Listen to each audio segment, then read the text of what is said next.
बिस्मिल्लाहिर्रहमानिर्रहीम। अस्सलाम वालेकुम। मैं हूं अली असगर और आप देख रहे हैं मेरा यूट्यूब चैनल।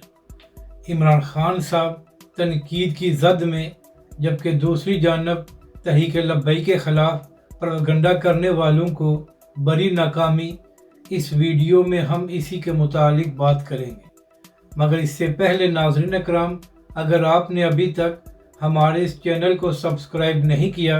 तो सब्सक्राइब कर लें, ताकि आप हमारी मज़ीद वीडियोज़ को भी देख सकें। और अगर नाज़रीन अकराम आपको ये वीडियो अच्छी लगे तो इसे लाइक और शेयर ज़रूर करें और कमेंट्स के ज़रिए अपनी राय का भी इजहार करें। तो नाज़रीन अकराम, जब से इमरान खान साहब जेल में गए हैं तो वो जेल से ही बहुत से इंटरव्यूज़ दे चुके हैं और उसके साथ साथ अहम मौक़ों पर इमरान खान साहब के ट्विटर अकाउंट से भी ट्वीट्स किए जाते हैं। मगर नाज़रीन इकराम, जब से जाफ़र एक्सप्रेस का ये मामला पेश आया है तो उसके बाद जब ये मैं वीडियो बना रहा हूँ तो अब तक इमरान खान के अकाउंट से कोई ट्वीट नहीं की गई। तो इसी हवाले से कल सहाफ़ी और एंकर किरण नाज़ साहिबा ने भी अली मोहम्मद ख़ान से ये सवाल किया था कि आखिर क्या वजह है कि इस मामले पर इमरान खान साहब का अकाउंट खामोश है, जबकि दूसरी जानब इसी मामले पर हुकूमती लोग भी इमरान खान साहब पर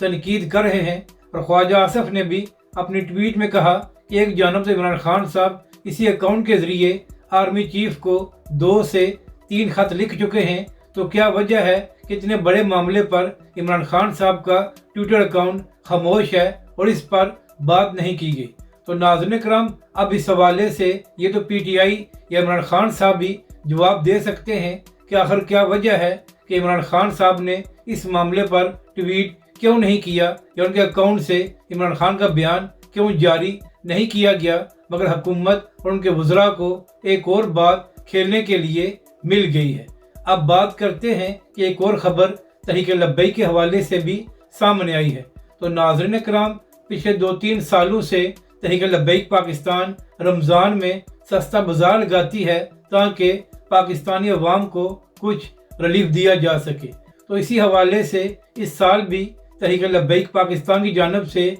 कराची में रमज़ान सस्ता बाजार लगाया गया है और जहां पर अवाम को सस्ती अशिया दी जा रही हैं। यानी कि नाज़रीन कराम, एक जानब दीगर सियासी जमातें और हुकूमत अपने सियासी मामलात में मसरूफ़ हैं, मगर तहरीक लब्बैक पाकिस्तान इस वक्त भी अवाम को नहीं भूली। अब बात करते हैं कि तहरीक लब्बैक के ख़िलाफ़ प्रोपेगेंडा करने वालों को क्यों नाकामी हुई है। अभी नाज़रीन कराम, कल की ये बात है कि ये खबर सामने आई थी कि एहसन इकबाल साहब जो वफाकी वज़ीर हैं, उन्होंने कहीं पर खिताब करते हुए ये बात की है कि अगर पाकिस्तान को तरक्की करनी है तो इसके लिए ज़रूरी ये है कि तहरीक लब्बैक पाकिस्तान जैसी जमातों पर पाबंदी लगाई जाए। यानी कि नाज़रीन कराम, तहरीक लब्बैक पाकिस्तान ने धांधली के बावजूद इंतखाबात में 30 लाख के करीब वोट हासिल किए हैं और वफाकी वज़ीर ये बात कर रहा है कि तहरीक लब्बैक पाकिस्तान पर पाबंदी लगाई जाए।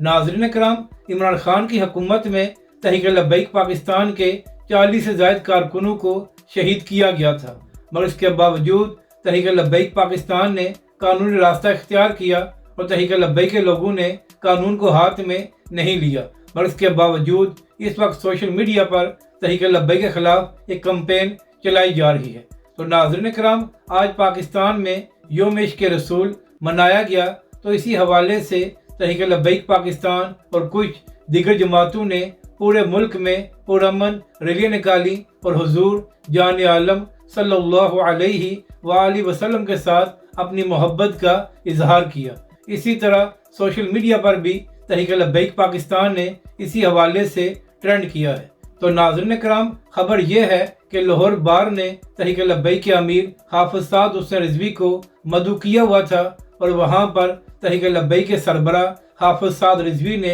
एक अहम खिताब किया है। तो नाज़रीन कराम, प्रोपेगेंडे को इस तरह नाकाम किया गया है कि अगर तहरीक लब्बैक पाकिस्तान आइन और कानून के मुताबिक पाकिस्तान के अंदर काम न कर रही होती तो क्या वकला हजरात तहरीक लब्बैक के अमीर हाफिज साद हुसैन रिजवी को मदऊ करते। तो नाज़रीन कराम, ये इस बात का सबूत है कि तहरीक लब्बैक पाकिस्तान और हाफिज साद रिजवी پاکستان کے اندر قانون اور آئین کے مطابق اپنا کام کر رہے ہیں، تو یہی وجہ ہے کہ اب وکلا حضرات اور بار میں بھی تحریک لبیک کے امیر حافظ سعد حسین رضوی کو مدعو کیا جا رہا ہے۔ تو احسن اقبال صاحب، آپ سے عرض یہ کرنی ہے کہ آپ تحریک لبیک پاکستان کی جان چھوڑ کر اس حوالے سے سوچیں کہ آخر کیا وجہ ہے کہ پاکستان میں دوبارہ دہشت گردی کے واقعات شروع ہو گئے ہیں، اور کبھی خیبر پختونخوا اور کبھی بلوچستان میں پاکستانی عوام اور سیکورٹی فورسز کو شہید کیا جا رہا ہے۔ تو لہٰذا